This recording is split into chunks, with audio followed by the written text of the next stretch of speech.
Varachha police સ્ટેશનના 5,62,000ની મંગલ credit and Fincorp limited નામની બેંકમાંથી ગોલ્ડ લોન લઈ અને ગોલ્ડ જમા ન કરાવ્યાના છેતરપિંડીના ગુનામાં નાસ્તા ફરતા આરોપીને પકડી પાડતી ઝોન 1 એલસીબી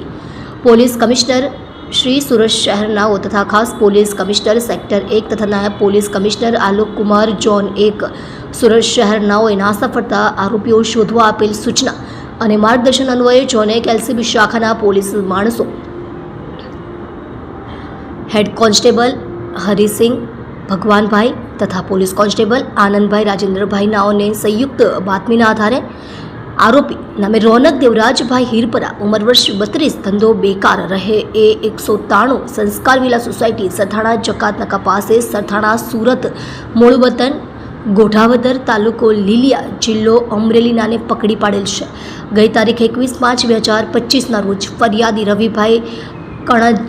કણજરિયા રહે કતારગામ સુરત નાઓએ સદર આરોપી રોનક હીરપરા નાઓ વિરુદ્ધ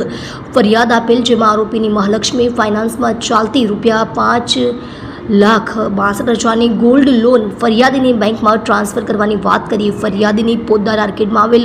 મંગલ ક્રેડિટ એન્ડ ફિનકોર્પ લિમિટેડ નામની બેંકમાંથી 5,62,000ની ગોલ્ડ લોન મેળવી અને મહાલક્ષ્મી ફાઇનાન્સમાં રાખેલ ગોલ્ડ ફરિયાદીની બેંકમાં જમા નહીં કરાવેલ અને ફરિયાદીની બેંકમાંથી મળેલ ગોલ્ડ લોનના ₹5,62,000 લઈ જઈ બેંક સાથે છેતરપિંડી કરી નાસી ગઈ.